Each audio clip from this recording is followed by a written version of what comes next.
Kan jirtu dhaggeeffattoota keenya har'a deebi'ee har'a qabxiiwwan 4 kan immoo tiippiiwwan 4 kan viidiyoo keessan akka nama baay'een isin ilaallamu akka nama baay'ee bira gahu akka view baay'ee argattan isin taasisu jechuudha. Tiippiiwwan 4 qabadhee dhufee jira jechuudha. Yeroo baay'ee waan kana yuutuubaroonni namatti himanii yookas immoo hubannoo akkasii hin qabaatan itti fayyadamee bu'aa argadhee jira view baay'ee irraa argadhee jira waan ta'eedha kan immoo isinitti himuu barbaada 4 jechuudha wanta isin godhuu qabdan jechuudha akkuma viidiyoo keessan feetaniin battalumatti waan isin godhuu qabdan 4 jechuudha keessumattuu immoo yuutuubaroota haarawaa yoo taatanii viidiyoo kun isiniif jechuudha kanaaf subscribe like share comment gochuu hin dagatinaa viidicha immoo haga dhumaatti dhageeffadha jechuudha waa afurii baay'ee gabaabduudha kanaaf isin immoo haga dhumaatti dhageeffachuu danda'uu qabdan jechuudha gara jalqabaatti yoo kan dabarru yoo ta'e yoo xiqqaate akkaawuntii yuutuubii 2-3 qabaachuu qabdan jechuudha maybe ka obboleeyyan keessanii ta'uu danda'a maybe ka warra haadha warra keessanii ta'uu danda'a maybe ka hiriyaa keessanii ta'uu danda'a yoo kana hunda dhabdan immoo ufii keessanii immoo moobaayilii 1 fi 2 irratti banuu qabdan jechuudha maaliif barbaachise kun yoo jedhu battaluma viidiyoo keessan gadi dhiiftaniini akkaawuntii keessan isa biraa irra dhaqxaniitiin viidiyoo keessan san daawwattan jechuudha yoo viidiyoo keessan san daawwattanii YouTube algoritmiin akkamiin ilaalaa namni ho'i viidiyoo kana daawwatee jira jedha deebi'ee yoo isin laayik gootan immoo namni ho'i viidiyoo kana laayik godhee jira jedha yoo isin koomentii gootan immoo namni ho'i viidiyoo kana koomentii godhee jira jedha kanaan booda maal godhaa nama biraatiif algoritmichi maal godhaa nama biraatitti raabsaa jechuudha nama biraatitti ergaa jedhu akka namoonni biraa viidicha isiniif daawwatan taasisaa jechuudha malli kun dhugaa mala baay'ee bayeessa jechuudha anillee itti fayyadamee jira itti fayyadamaatiin laalaa yoo isin viiwuun keessan hin dabalini ragaa isinii ta'a jechuudha gara biraatiin immoo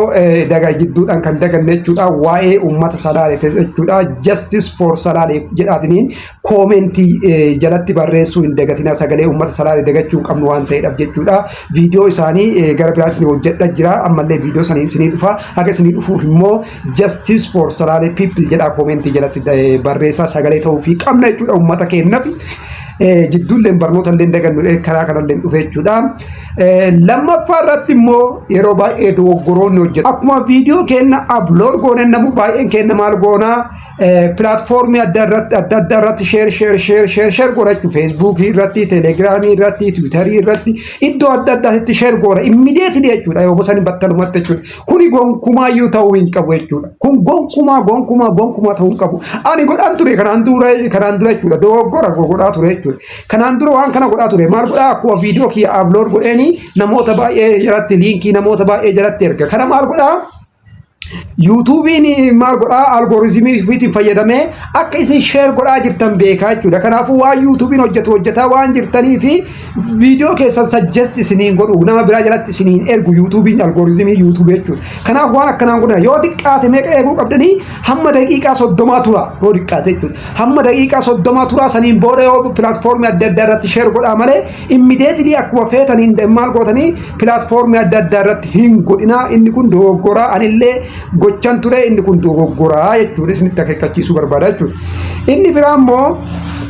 waa'ee comment jechuudha comment sectionii gahee guddaa kan taphannu jechuudha yeroo baay'ee comment sectionii jalatti jechuudha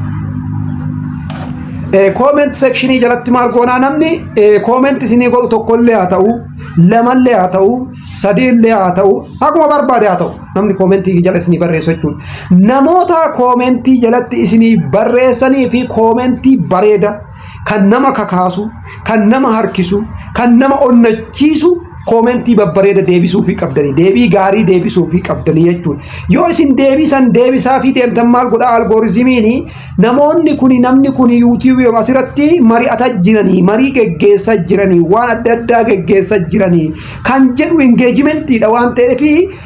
viidiyoon kun engagementii baay'ee argataa jira waan jedhuu fi namoota biraatiin maal godha suggest godha jechuudha algoritmiidha kan hojjetu waan ta'eef algoritmiin kun suggest isinii godha yeroo kanatti maal ta'a viidiyoon keessan namoota baay'eedhaan daawwatamuu danda'a jechuudha. Vaayiraal illee sii ba'uu danda'a. Kan duraan nama 200 daawwatamu nama 2,000, 3,000, 4,000, 5,000, 6,000 daawwatamuu danda'a jechuudha. Kana gootan taanaan am sure onni isin view hin arganneef tokkollee hin jiru jechuudha. Inni arfaffaa fi inni dhumaa immoo share godha. Share godha osoo jedhu platformii biraa miti. YouTube community jalatti. YouTube community keessatti share godha jechuudha. Yoo kana maal godha YouTube community kun maal godhanii dhufaniitiin viidiyoo keessan kana daawwatanii replay walii gootanii memberii taatanii jechuudha. Yeroo kanatti maal godha YouTubein keessan viidiyoon keessan view baay'ee argata jechuudha. Haala kanaan subscribe baay'eellee harkifachuu dandeettanii keessumattuu namoonni subscribe kuma isinii galuu didefaa kuni faayidaa guddaa isinii qaba. Watching hour illee isinii guutuudha faayidaa guddaa isinii ta'e qaba jechuudha. Kanaaf share like comment gochuu hin dagatinaa. Justice for Salale jechuu hin dagatinaa isiniin jedha. Negata.